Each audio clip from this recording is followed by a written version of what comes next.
Good evening. I'd like to call the meeting to order tonight. This is the commission meeting for September 24th. We'll start with the Pledge of Allegiance, please.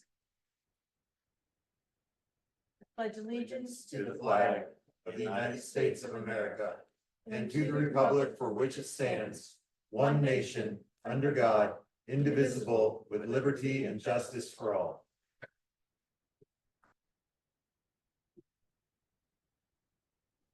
Manager McGill, would you please do the roll call? Yes, thank you, Madam President. Commissioner Flynn, Present. Commissioner Grella, Here. Commissioner Siegler Here. online. Commissioner Silverman is not with us this evening. Commissioner Swager Wilson. Here. Thank you. We will start with you again, Manager McGill, to do a summary of discussion session topics and any announcements, please. Thank you, Madam President. Earlier tonight, the commission met in discussion session and received information and discussed the following items. We received an update on the corrective action plan to meet the Alcoasand Gold Line standard as required by the consent order. We received an overview of McNeely Fields plan and an updated probable opinion of cost.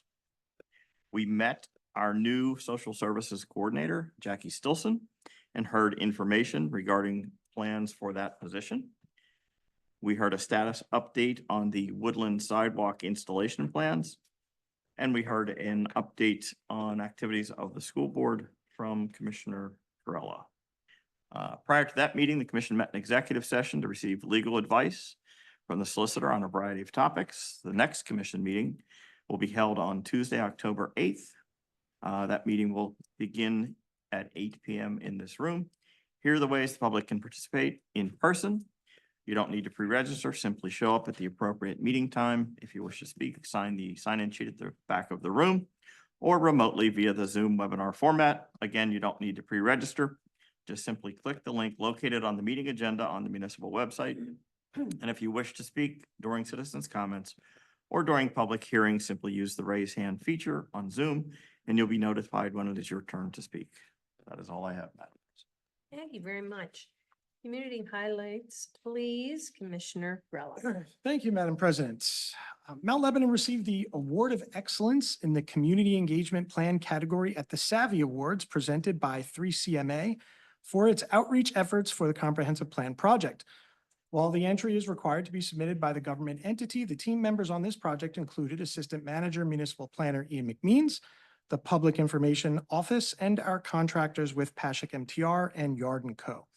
The Savvy Awards are an extremely competitive national competition, so this award marks significant achievement. Thanks to all our residents, property owners, and visitors who participated in this 18-month process. Leaf collection season will get underway on October 7. The Mount Lebanon Fire Department reminds you not to park on leaf piles. Every year, we respond to vehicle fires that result from the hot bottoms of cars touching dried leaves. We'd like to wish a happy 70th anniversary to Gateway Engineers. The team at Gateway, including Mount Lebanon resident and President Emeritus Dan Deiseroth, are behind a lot of the important municipal infrastructure upgrades that keep us safe today. Thank you and congratulations on your success. Final reminder about the Artists Market this Saturday and Sunday from 10 to 5 in the Academy Avenue lot presented by the Mount Lebanon Partnership. Admission is free. Details at mountlebanonartistsmarket.com. That is all, Madam President. Thank you very much. And now, Junior Commissioner Clara Sun, please. Commissioner, good evening. September was full of exciting events and there's much more to look forward in October. So starting with some events that have already happened. September 19th was open house for the high school, which was very successful. Parents were able to tour the high school and meet their children's teachers, stop by and enjoy the orchestra's performance. The following day on September 20th was the Students Activities Fair. This was a great day for clubs to promote themselves, and with over 70 clubs at the high school, a lot of students were able to find ones that really suited their interests. On that same day, the Link Crew tailgate took place. Students gathered at the pavilion near the rec center to socialize, play games, and eat hot dogs before watching the football game between Mount Lebanon and Canon Mac. While Canon Mac pulled off an overtime win, Lebo certainly didn't make it easy for them, and the game was very thrilling to watch. A big thank you to everyone involved with organizing the event, and kudos to the Blue Devils for their great efforts. In addition, the semifinalists for this year's National Merit Scholarship Program were also announced. These students are part of 16,000 students across the country chosen for the opportunity to continue in the competition for the scholarship programs. We had 10 total finalists this year, and congratulations to these finalists. They are Colin Doran, Elsa Hayweiser, Jude Cashlin, Carol Lauder, Lucian Mickish, Sophia Pan, Mason Prettyman, Thomas Ranney, myself, and Kate Yang. Good luck and hope best of luck to your applications. Now on to the upcoming events. Starting today through the rest of the week, the Senior Executive Student Council have set up a voter registration drive where students who are turning 18 prior to the election can register to vote. We hope this will become a tradition for the high school, and there will be another voter registration drive in the spring for anyone who can't vote in this upcoming election and or missed this drive. When did you say this one is? What was the date? It'll be this week, basically. Okay. So it started today and it'll be throughout the week. Great. And then on September 26th, there will be on September 26th, there will be a financial aid meeting in the high school for any juniors and seniors who want to get more information and are applying to college. On October 2nd, we will be honoring and celebrating all our amazing custodians we have at the high school on Custodian Appreciation Day. And on October 4th, the homecoming parade and the great alumni celebration will take place. 4 exceptional Lebo graduates were chosen and will be honored at the homecoming football game.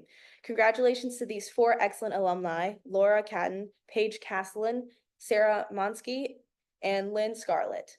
Additionally, the student council and I are working on a student poll to gather feedback on community events they'd like to see more in Mount Lebanon, as well as which platform they frequent the most so we can have more outreach. We hope to roll this survey out in the next coming weeks, and that wraps up major activities. It's been an exciting start to the year, and we can't wait for what's next. Thank you. Thank you and congratulations. Thank you. Okay, next, we have citizens' comments. This is an opportunity for any resident to express an opinion on any topic pertaining to local government. The commission enjoys hearing from the public on various issues and learning about items to address in the future. If you have specific questions, we will try and answer them at the end of your comments. If we can't, we commit to getting you the answers as soon as possible. When I call your name, please come to the podium to address the commission. State your name and address for the record. In fairness, we ask each speaker to share their thoughts for 5 minutes. The community is as good as each person in this room. We work together to make this a community that we can all be proud of, and we expect that the dialogue remains respectful. We also appreciate the audience's efforts to refrain from any behavior that is disruptive or might intimidate free speech. Colonel Hoon, you're up first.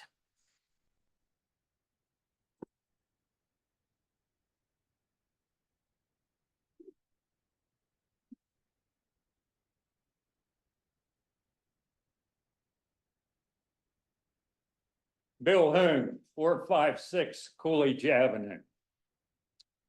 It's a lot of anxiety in Mount Lebanon. I'm sure you folks aren't aware of it, but there's an election coming up.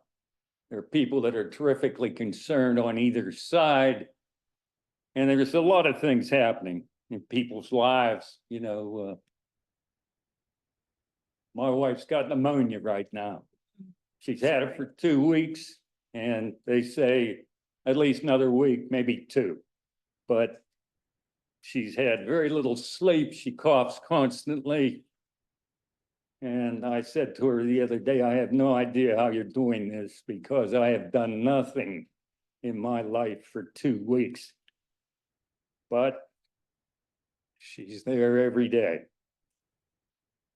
That's an example of what's going on and why people have their thoughts on lots of things that you folks don't. I told you recently about a woman who was driving down Banksville Road and somebody decided in a road rage to shoot at somebody else right in front of her. Mount Lebanon resident. Huh. We haven't had a killing in Mount Lebanon in a while. Not since that guy killed his parents over by the Galleria and then drove off and shot himself.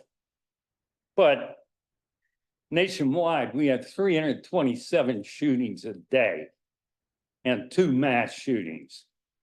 Many of these shootings involved the use of an AR-15, favorite weapon that the guys that you hire to go into our parks use all the time. It's not a favorite weapon for a lot of people, not at all. The parks used to be a refuge for many residents. I know 30 or 40 people that used to go there all the time. Watch some birds, see some squirrels, and even on occasion see a deer, which always made them happy. I know my wife just loves seeing deer, especially a doe with some little ones, but we don't see a lot of that anymore. You know, we got to kill those damn deer. I mean, we know that the deer are a problem here. Yeah. Not a problem in Green Tree or Dormont or out where I own land in Washington County. You know, they're just deer. They do their thing. No big deal. Now, with all this killing going on, what's the effect on the general population? I mentioned a word recently, desensitization. It's a term in psychology whereby if you're exposed to something frequently, it affects you a lot less. How else can you explain concentration camp guards that just do their job? To them, it's a job. They do it because they're ordered to do it. And all the killing going on in Ukraine. How can you explain that? I mean, here we've got some guy in Moscow. It's never been on a battlefield. I have been on a battlefield. I know what's on a battlefield. Pat Tillman died on the other side of the tent wall from where I worked in Afghanistan. He did it the week before I got there, but we had people dying there every day. Usually not our people. Folks would like to, well, basically, we want our community back. We don't want to go into the woods and think, might be some guy with a bow and arrow, and if he's having a bad day. That's exactly what the fellow in Upper St. Clair told me when he was jogging down a trail and he looked up in a tree and he saw an archer up there with an arrow nocked. He said, that guy could kill me in seconds if he's having a bad day. I wonder if he's having a bad day. And then he moved. A lot of people have moved from Mount Lebanon for just this reason. There are a lot that won't because this is where we live. You folks won't force us out. Thank you. Thank you, Colonel Hone. We wish a good healing to your wife. Next, we have Morgan Sulik. Please.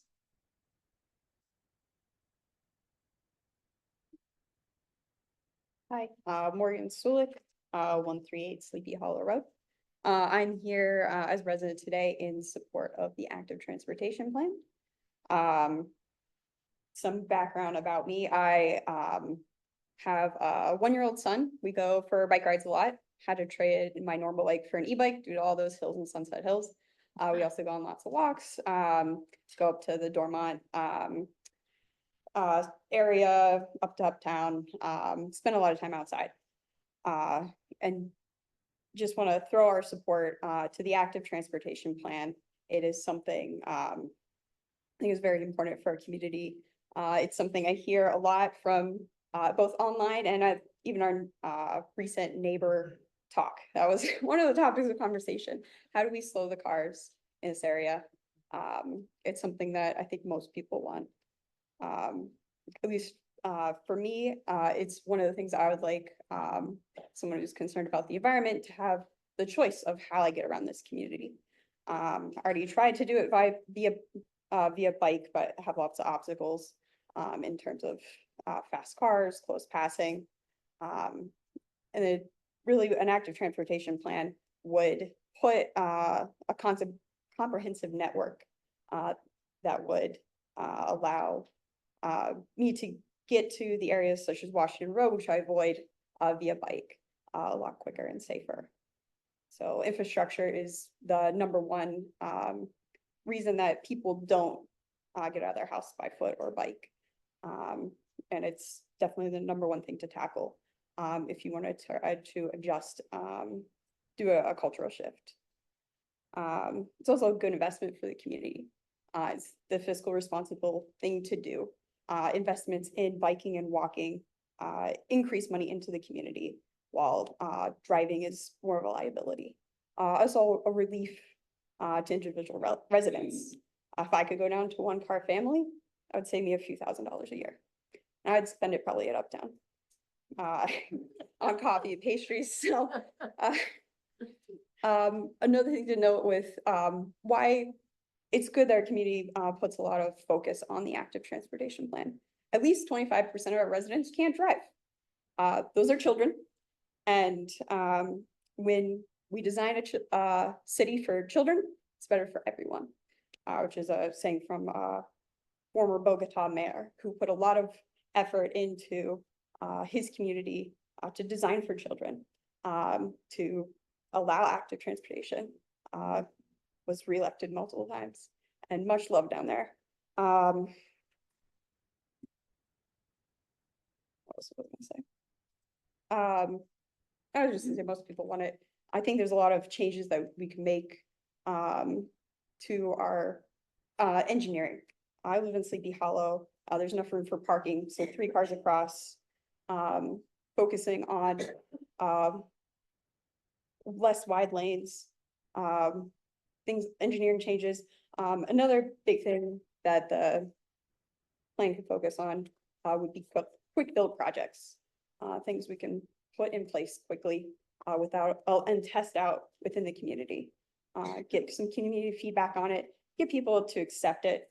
Having that in the active transportation plan, I think, would improve, the application in our community. So, that's all. Thank you. Next up is Alejandro, it looks like Sanchez. I hope I'm Sanchez, I'm sorry. Can't read your writing. So my name is Alejandro Sanchez. Good evening. I live in 913 Miami Avenue, and I work as a refugee navigator with families that come from Africa, the Middle East, and Latin America. Last Friday, I had to do a bus training in Penn Hills with a Haitian refugee. She's a doctor, but the first thing we noticed was there was no sidewalk to go to the bus stop. That happened to me on another bus training in Robinson and Baldwin. So how to navigate the city where you cannot walk safely to a bus stop? Mount Lebanon does have sidewalks where we usually walk with my wife, my daughter, and our dog. And that is one of the reasons we moved here 3 years ago. However, and due to the unregulated high speed of the cars, now we have to avoid walking on Cochran and sometimes Washington also. The issue is sidewalks have been conceived as something secondary to the roads, or if you want, as roads for pedestrians. But they are not roads. Sidewalks are spaces. In a road, you just go from point A to point B. In a space, on the contrary, you interact with others and with nature. A sidewalk should be a lively place where you want to stay. It's also one piece of the city that welcomes those who are just arriving, like saying, there is enough public space for you to be here. The other day, I was walking with our dog on Cedar, right on the tennis center where we often play, and found there were some ongoing surface repairs right in the corner of Cedar and Holy Crest Drive. My wife, whose heart is linked to native plants, was so excited to finally see something different than just grass. To me, it was an opportunity to think about the scared animal trying to cross the street. Also, I remembered over the summer reading about the complete street policy that was approved. Finally, a framework where everyone and everything counts: pedestrians, bikers, animals, plants, drivers. So I told my wife happily, those repairs will bind to this new policy. In the case of Cedar, I understand it is a road owned by the municipality in its entirety. So we have a policy, the complete streets, we own the road, and still the repairs did not adhere to that. So we miss a precious opportunity, but also we lost resources and time.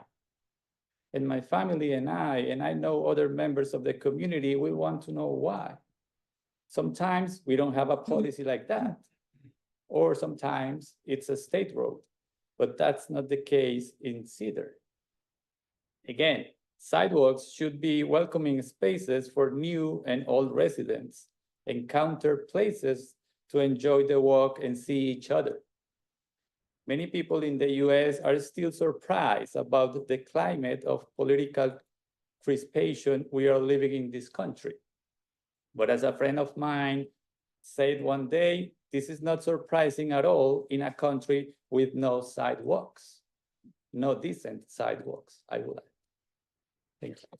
Thank you. Next, we have Jen Rick.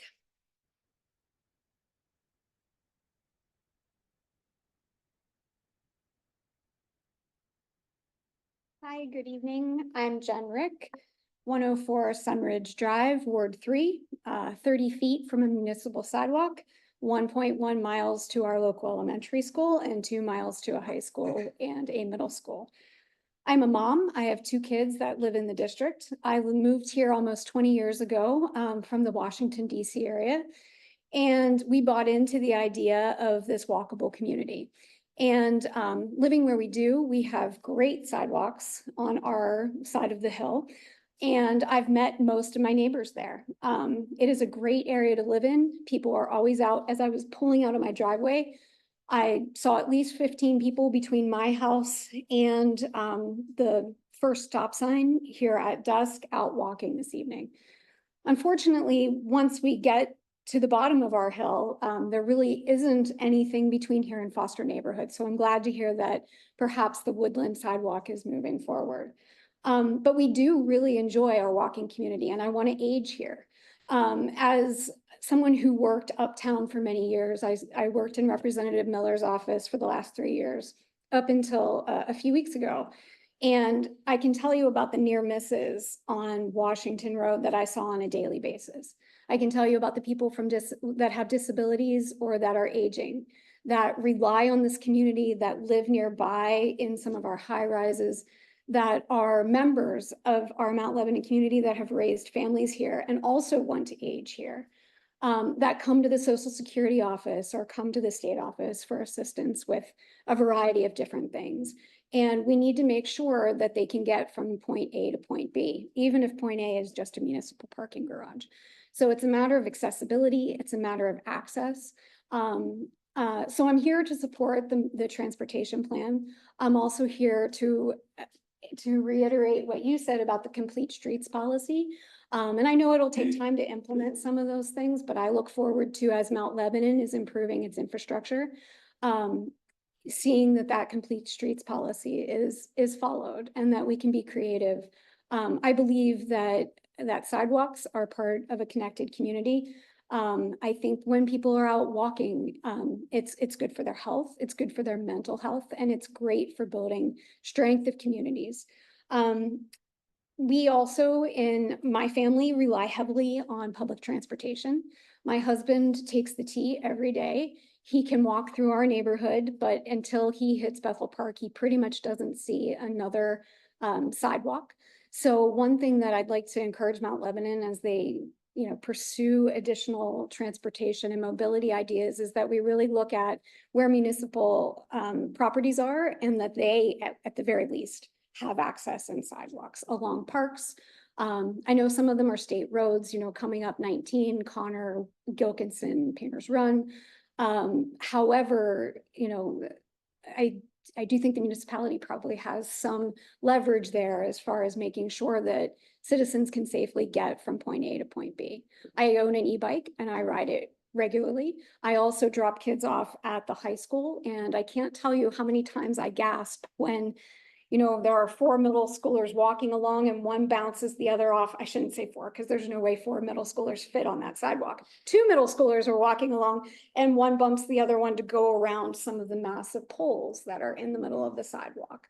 So those are the types, not only an ADA issue, but those are the types of things that, when I'm pushing my scooter in a few years around and, want to come up to Uptown Coffee and join Morgan, that, we can continue to thrive and live here and be connected. So I'm in support of, an active transportation plan.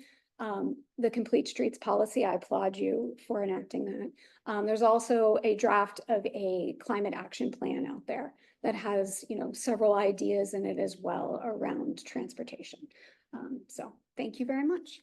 Thank you. Next, we have Justice Roloff.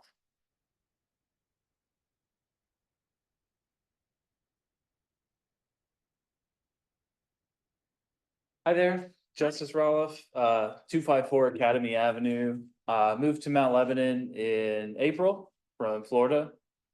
Why did I do that? Because Mount Lebanon's great, right? So, Florida. that's right. Sorry. Look, Florida's really hot. So No. I'm ready for the summer to be over now. I was promised better weather, but this summer's been brutal. Anyway, imagine, I'm in here in support of active transportation plan. Imagine with me for a moment, you're outside your home and your kids are playing and they go into the road and you go, Jimmy, get out of the street, there's a car. Why do we have to act in such fear? Of course, you love your children, you want to protect your children, you want to see your children be safe. But should we have to respond with such intensity such as that? And I speak not as a parent, but as a child who was on the receiving end of something like that when I was a child. And that impacted me in a way where what is your child's thought process? I should fear the road. The cars have the respect. They are the priority. We just stay on the sidewalk. So, what do I do next? By the way, have any of you ever seen somebody talk to your kid like that or have personally done that? Anybody? Come on, I do. Okay, at 10 years old, I was hit by a vehicle while I was riding my bike less than a mile from my house, not here, but just something to know. Guy just ran the stop sign and ran me over. Luckily, I didn't get too badly injured, but these things happen. And so anyways, I want to ask basically, okay, perfect. Are we going to change the culture? Are we going to make that a priority? A culture of vehicles being a priority or a culture of everybody having equal footing, regardless of if they're on their actual footing or on their little car's rubber footing? And so, wouldn't you prefer a culture that allows for children having a sense of safety and independence in their own neighborhood, bolstering local businesses, and leading the way for other nearby communities to model after us? How do we do this? An example, a business bolstering opportunity.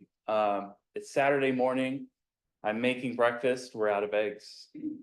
I live on the bottom of Academy, so it's a 10-minute walk up to Eden's Market to buy eggs. So, round trip and you come back 30 minutes. I could drive to Coons Market, maybe 20 minutes. But maybe I want to bike. The only thing is I don't want to bike because once I get to Washington, what do? There's a sign that says no biking, no rollerblading, no skating. I'm not sure if that sign's meant for the sidewalk or the road. It doesn't say. It's pretty unclear. But so you'd have to probably get off your bike. Bike rack parking's pretty scarce. There's one by the train station, but you get my point.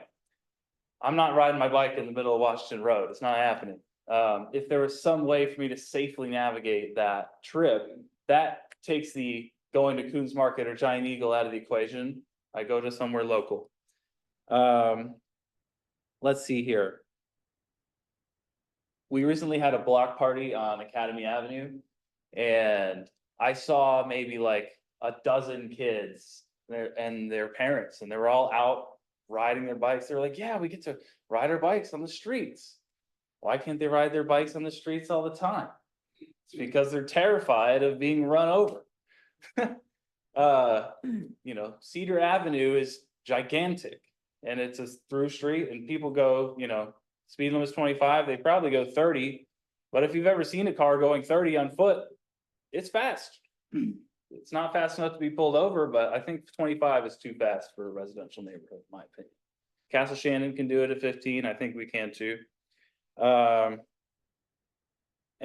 Basically, I just want to say that we should make the mobility of everybody in this community, regardless if you're walking, you're biking, you're taking the bus, you're taking the T, whatever it is, having safe options that making the choice of going to somewhere local easier rather than getting in your car and driving. And make the active transportation plan a priority and dedicate the resources to it. Thank you. Thank you. Thank you very much.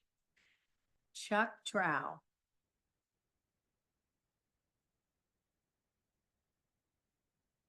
Hi, Chuck. My name is Chuck Trout. I live at 219 Mayberg Avenue, just here below us in the pocket. The reason for my wanting to speak is basically just the walking of kids back and forth to school. I have two daughters that are at Washington. Lebo grad myself. I grew up on Lebanon Hills. So as we're all talking, the thing that came to my mind was that high school basketball chant where we went to St. Clair, which is over, and we'd say, we have sidewalks, and they'd say, we have buses. So I kind of keeps ringing through my ear as we're having this conversation. I also work at Howard Hanna as an agent here, specifically selling most of my properties here. So the walkability is really a selling asset when we have people coming to our community. We talk about, yes, our houses may not be so big, but you know your neighbors, whereas in St. Clair, you kind of hit your garage door and walk right on and drive on in, and that kind of is the end of your day. Where in this neighborhood, we certainly all know our neighbors, and we meet them as we walk by. More specifically, my concern primarily is the support of our crossing guards here up at the top of the hill. Miss Elaine, who we all know and love, has been bumped herself, and there are near misses nearly every day. Today I had an incident with a motorist that was unpleasant and escalated, unfortunately, but kudos to our school administration and our police department that came and were on site within moments to handle a very unruly citizen. That being said, taken care of, and I appreciate their good work and focus on that situation. So my request is that we somehow have more of a police presence uptown. Like I said, I've graduated from Mount Lebanon, so I remember days where you couldn't speed through Mount Lebanon without getting pulled over by a cop. I know that our cops are busy. I support them 100% and think they do a wonderful job. But I sure would like to see some more red and blue lights out on Washington Road and reestablish the opinion that you just can't speed through Mount Lebanon and get away with it. So whatever it would take for support for our police department to have more assets available for patrolling officers that pick up and drop off, I think is money well spent. And then that, thank you very much for your time. Yeah, you didn't mention your mother who walks how many miles Yes, every day? yes, my mom walks 6 to 8 miles every day. Every day. So Good. yes, she's out there. So she's got an eye on everybody. So you're Heck, not she gonna does. get past her. So yes, that's true. Thank you very much. Nice to see you, Chuck. Tom Rourke, you're next. Okay, I just signed up. I was here to answer any questions for agenda items. Okay, that's fine. All Nothing right. Further on. Thank you. Kirill Tropin.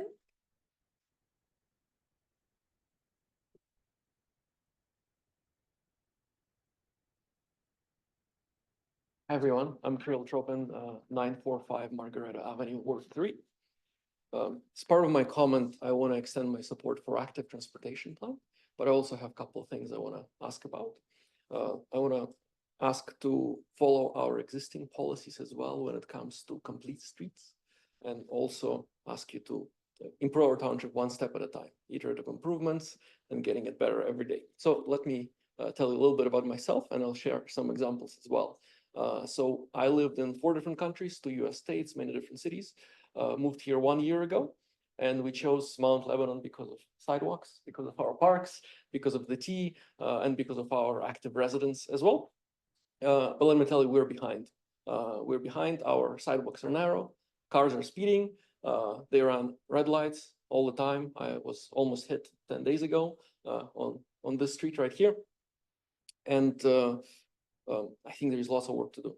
And when I look at our complete street policy, it talks about being applied to different resurfacing projects, reconstruction projects. I looked on the website, we have 9 reconstruction projects going on this year for 9 streets. And it's not clear to me if any of them were considered for complete streets. And clearly resurfacing is being done. I think majority of them is already completed. And when I looked at them, it doesn't seem like any lanes were moved or bike lane was added or anything of that kind. And clearly we have budget, clearly we have money, because we're resurfacing, we're painting them, we could just paint them a little different and make it safer for people and more included for all the modes of transportation. So I want to show you, I brought some photos and some maps. I want to show you a couple of examples from Castle Shannon Commercial District. So there is, I spend there every weekend. There is one crosswalk when you cross Castle Shannon, and cars never stop for me on the crosswalk. Like you try to cross and they don't stop, but I don't blame them, because when you look at it, it's 36 feet wide. The road looks very wide, so they go pretty fast. It's a straight road. Sometimes there are cars parked there, totally legal for them to park, but they're blocking the view, so drivers don't even see me. What can we do to slightly paint it maybe differently so that drivers can see pedestrians waiting there and make it shorter than 36 feet? And then just down there, going up Sunset Drive, you probably know the drive. This crosswalk to cross is 90 feet, 90, to cross 1 lane in and 1 lane out. Like a fast person cannot cross it in time, but imagine if it's someone with disability, someone with a kid, it's impossible to cross it. What can we do to make it smaller, not 90 feet to cross, just 1 lane in, 1 lane out? And then I want to show you some examples from some cities. So this one here, you could see bollards protecting the crosswalk. So if you're crossing, that makes the distance that you need to cross when you're exposed to cars much shorter, probably 2 times shorter than if you're just walking on the crosswalk, making it half the distance where you're exposed to cars. And then you see there is a protected bicycle lane. And this is not Amsterdam, this is Pittsburgh. This is right here, not far from us.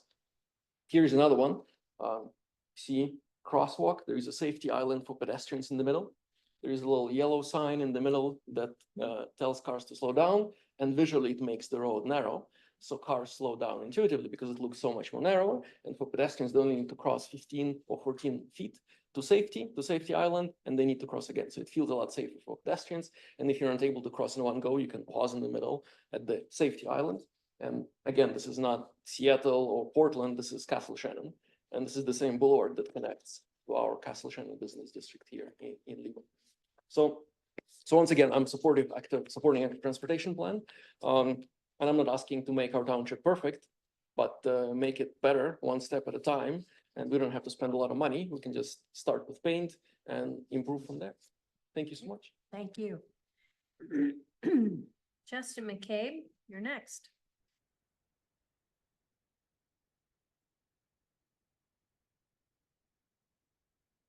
Right, Justin McCabe, 104 Shady Drive West. So my wife and I moved to Mount Lebanon 12 years ago from Regent Square, primarily, like many of my neighbors here tonight, for the schools and the walkability.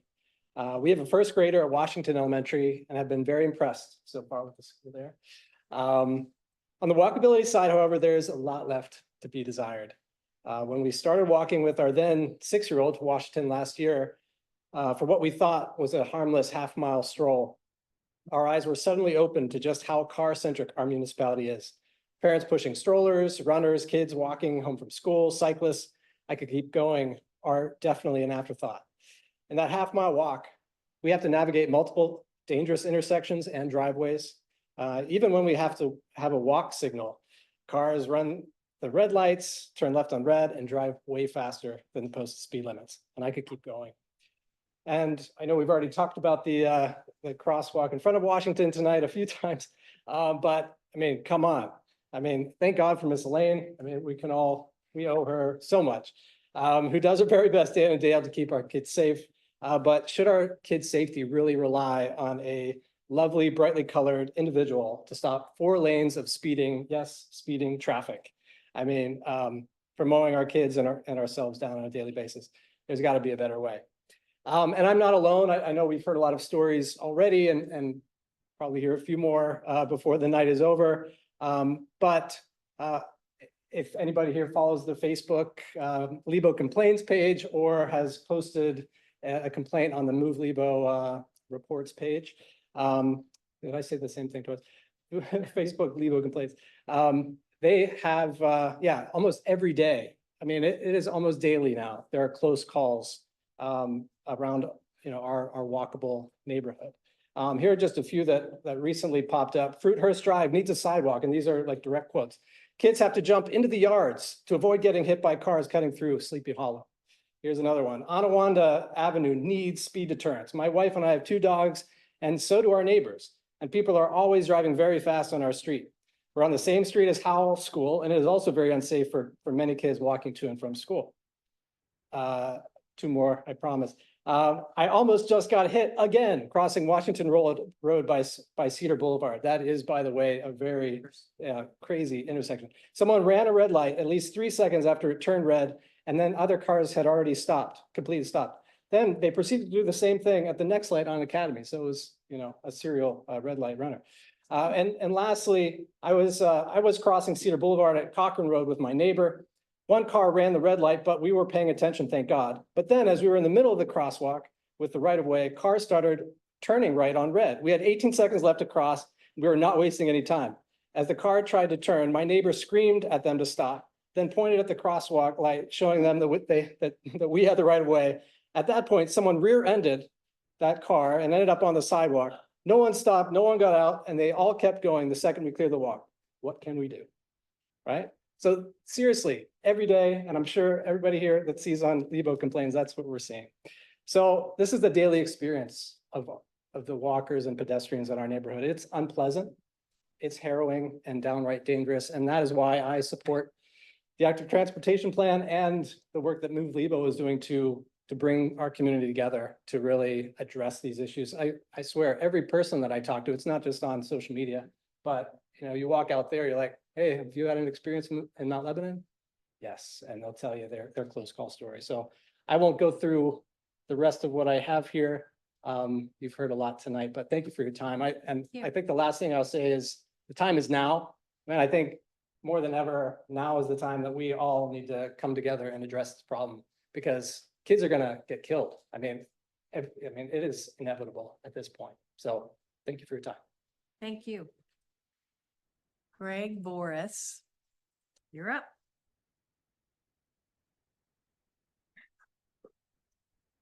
Good evening. My name is Greg Boris. I live just down the street at 900 Washington. It's a cooperative apartment, 60 units, about 100 people, most of whom are retired. I am out of the workforce, although if the right opportunity presented itself, I might return.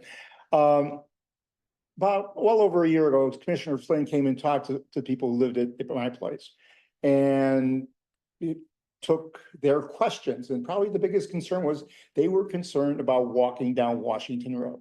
Here are people who are 60, 70, 80, 90 years old who want to walk. It's right there, but they can't, or they don't feel comfortable walking. So, given that I'm out of the workforce, I also see all these kids walking to Mellon and to Washington. So I figured, well, I'll just watch them. And I'd like to count things. So I counted them. And over a period of about 20 mornings and 20 afternoons during the last school year, I counted.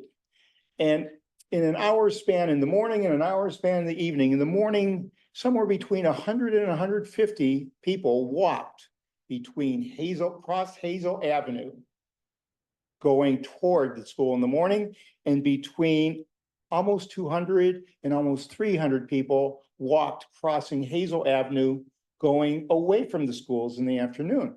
Now, Hazel Avenue is not in the school zone. School zone ends at Castle Shannon.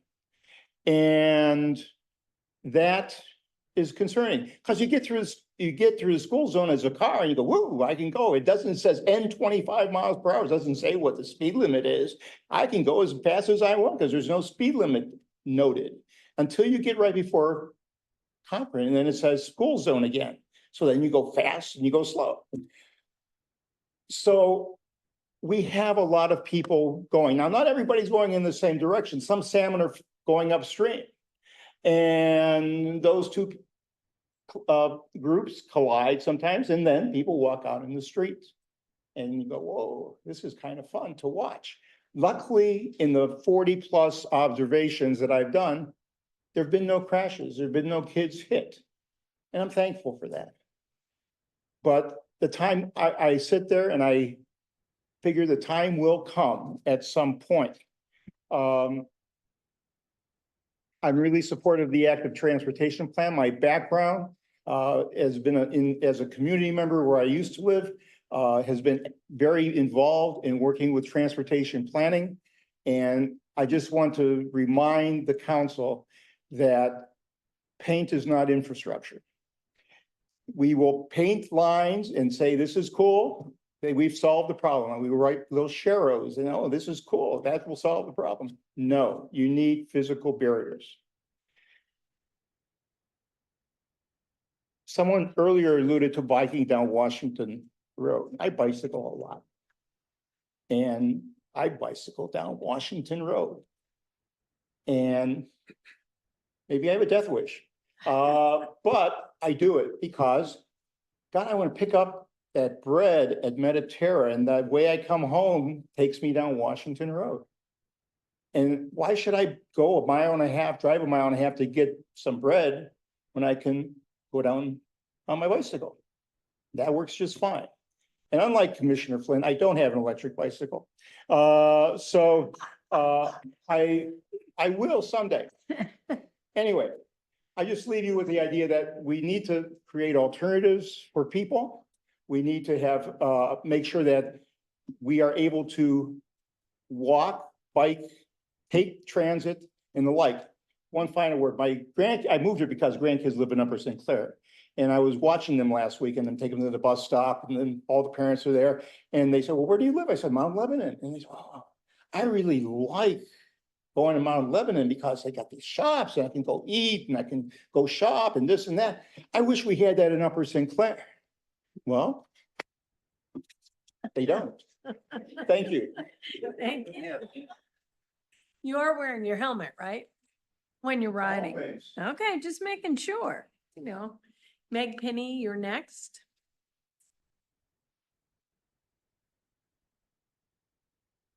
Hi, my name is Megan Penny. I live at 37 Florence Place. It's kind of behind Rolliers, maybe the shortest street in Mount Lebanon. We have one block of numbered houses. I grew up in a neighborhood south of Pittsburgh, very much like the one that we live in now. And like many people in this room, I spent summers racing my friends up the sidewalk, riding bikes down the middle of the street, learning how to rollerblade in the alley, watching the boys play street hockey, and being the first to shout car when there was one approaching. My kids are of the age to beg me to go outside as soon as they come home from school. They're also at the age that warrants a little bit of age-appropriate independence, but I cannot let them step off the porch unless I have eyes on them. My daughter's favorite friend is a girl who lives on the corner opposite us. On the brick road that separates our houses, cars routinely fly through that intersection. There's no stop sign and it's downhill both ways. I work at home and I can hear screeching tires every time there's an almost collision at this intersection. I don't know how old my daughter would need to be before I'd feel comfortable with her crossing that residential intersection on her own to go to her friend's house. My kids go to Washington Elementary. My youngest goes to Southminster. That's a little stretch of Washington between the two buildings. And of course, there's a sidewalk, but it sometimes feels like I'm walking beside a freeway. We try to walk on the grass closer to the buildings where we can, but those drivers need to slow down. When I'm driving down Washington, I make a point to go a little bit under the speed limit just to feel like I'm doing my part. But that seems kind of unsafe too. Drivers tail me or they swerve to get around me, just to get to the next red light a little bit faster. How can we get drivers to slow down, both on Washington and on our residential streets? Get them to slow down enough so that when someone shouts car, kids have enough time to get to the side of the road and drivers have enough time to react to them being there. I have another personal story to share with you, and it's a little bit harder for me to talk about. But a lot of people probably remember Isaac, our trash collector, who was hit by a car last year. I'm the person who found him face down in my neighbor's front yard. I called 911, not understanding what had happened to him. I held his hand through seizures while we waited for the paramedics, and the police told us that he wasn't going to make it. He survived, but Isaac's and his family's life will never be the same. Now, that woman who hit him was under the influence, and Isaac did everything he was supposed to do to keep himself safe. But I will never take a run in Mount Lebanon again without having the image of him in my mind. What can we do to keep tragic accidents like this from happening? I'd like to ask the commission to prioritize these issues and work together with the community to make our streets safe for everyone who uses them. Thank you. You. Beth McCabe.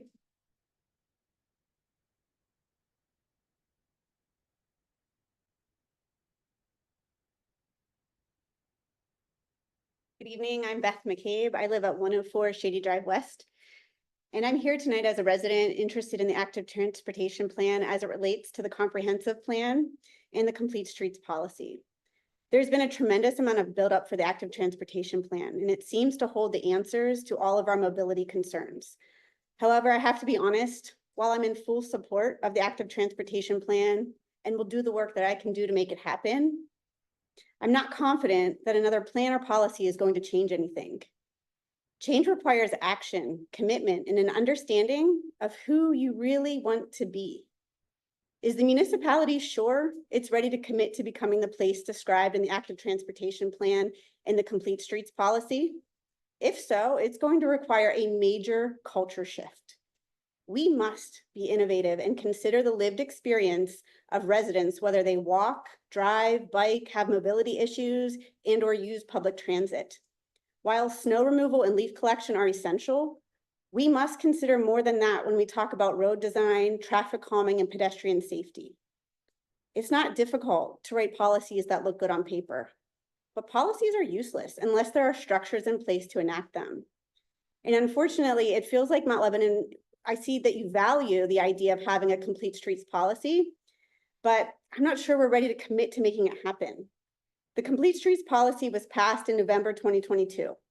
It looks great on paper. It feels great to say our community has a complete streets policy, but what doesn't feel great is watching countless road resurfacing projects happen without any regard for the policy.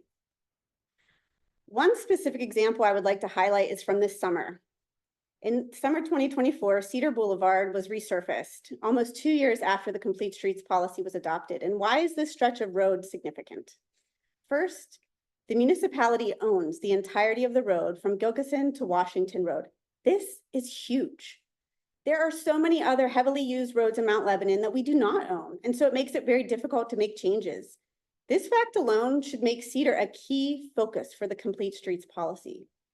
Second, the comprehensive plan emphasized parks and green spaces being connectors between neighborhoods. Cedar Boulevard connects countless neighborhoods to the rec center, pool, tennis center, high school, main park, and uptown. If there's a road to focus on, it's Cedar, and we own it.